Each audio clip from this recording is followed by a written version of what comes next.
Hi friends, வணக்கம். இந்த வீடியோவில் சூப்பரான ஒரு இன்ஃபர்மேஷன் பார்க்கலாம்.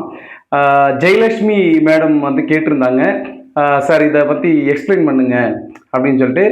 ரொம்ப நன்றி மேடம் கேட்டதுக்கு. கவனிங்க, ரொம்ப யூஸ்ஃபுல்லானது. சாதாரணமாக தான் தெரியும், ஆனால் நல்லா கவனிங்க, இல்லைன்னா புரியாது. இந்த வேர்டை வந்துட்டு பாருங்க, எவ்ரி டே. இங்கே ஸ்பேஸ் இருக்கு, சரிங்களா? ஆனா இது பாருங்களேன், ஸ்பேஸே இல்லை. இது ரெண்டுக்கும் என்ன சார் வித்தியாசம் கேட்டிருந்தாங்க. சூப்பரான ஒரு $1,000,000 doubt madam. Thank you so much. நல்லா கவனிங்க வியூவர்ஸ். இது ரெண்டு என்ன மாதிரி பயன்படுத்துறோம், இது எப்படி பயன்படுத்துறோம் அப்படின்னு பாருங்க. ஆக்சுவலா இந்த எவ்ரி அப்படிங்கிறது ஒவ்வொரு அப்படின்றது, இந்த டே அப்படிங்கிறது நவுன், சரிங்களா? இப்போ எவ்ரி டே, இப்போ இந்த இது வந்து என்ன பண்ணுது அப்படின்னா, இந்த நவுனை இந்த எவ்ரிங்கிறது வந்து டிஸ்கிரைப் பண்றதுனால அது என்னது, அட்ஜெக்டிவ்.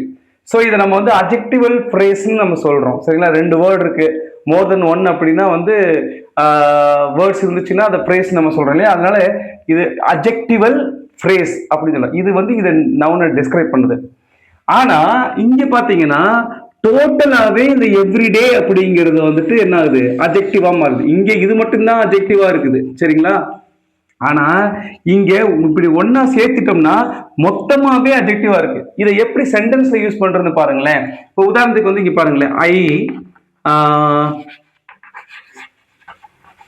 எக்ஸசைஸ்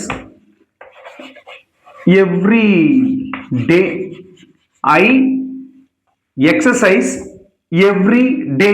இப்போ இந்த எவ்ரிங்கிறது வந்துட்டு அட்ஜெக்டிவா இருக்கு, இந்த டே வந்து டிஸ்கிரைப் பண்ணுது. அப்படின்னா என்ன மீனிங் அப்படின்னா, நான் ஒவ்வொரு நாளும் பயிற்சி செய்கிறேன், எக்ஸசைஸ் பயிற்சி செய்கிறேன் அப்படின்னு சொல்ற மீனிங்ல யூஸ் பண்றோம். இப்போ இதுக்கு பின்னாடி பாத்தீங்கன்னா எதுவுமே வராது, இதோட சென்டென்ஸ் முடிஞ்சது. டே அப்படிங்கிறது நவுன், இந்த எவ்ரிங்கிறது அட்ஜெக்டிவ். ஒவ்வொரு நாளும் நான் பயிற்சி செய்கிறேன் அப்படின்னு இருக்கு, இதுக்கு மேல எதுவுமே வராது. இப்போ இந்த இதை பாருங்களேன். இப்போ ஐ complete my everyday task. Okay, I complete my everyday task. இப்போ ஆன் டைம் வச்சுக்கலாங்களே, ஆன் டைம். இப்போ பாருங்க, ஐ கம்ப்ளீட் மை எவ்ரிடே டாஸ்க். இப்போ இந்த டாஸ்க் அப்படிங்கிறது நவுன், இங்க இந்த எவ்ரிடே அப்படிங்கிறது மொத்தமாவே சேர்ந்து அட்ஜெக்டிவா தான் ஃபங்க்ஷன் ஆகுது. இப்ப இது சேர்ந்து இந்த அட்ஜெக்டிவ் இந்த நவுனை டிஸ்கிரைப் பண்ற மாதிரி இருக்கு. இப்படிதான் என்ன மீனிங்னா, எவ்ரிடேங்கிறதுக்கு ஒட்டி, அதாவது கேப் விடாம யூஸ் பண்ணோம்னா, அன்றாட.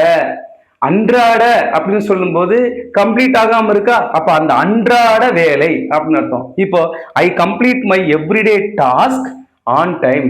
என்னுடைய அன்றாட வேலையை நான் சரியான கரெக்டான நேரத்துக்கு முடித்து விடுகிறேன் அப்படின்னு அர்த்தம். ஸோ இந்த மாதிரி யூஸ் பண்ணிட்டோம்னா இதுக்கு பின்னாடி ஒரு நவுன் வர்ற மாதிரி இருக்கும், எவ்ரிடே அப்படிங்கிறது. ஆனா நீங்க நான் தினமும் வேலை செய்கிறேன் அப்படின்னு, ஒவ்வொரு நாளும் வேலை செய்கிறேன் அப்படின்னா இதுல ஸ்பேஸ் விடணும். ஏன்னா இந்த எவ்ரிங்கிற அட்ஜெக்டிவா பிரிச்சிடறோம், இந்த அட்ஜெக்டிவ் வந்து இந்த நவுனை டிஸ்கிரைப் பண்ற மாதிரி இருக்கணும். இதுதான் டிஃபரன்ஸ். Thank you so much. இந்த வீடியோ பிடிச்சிருந்தா லைக் பண்ணுங்க, ஷேர் பண்ணுங்க, மறக்காம சப்ஸ்கிரைப் பண்ணுங்க. நன்றி.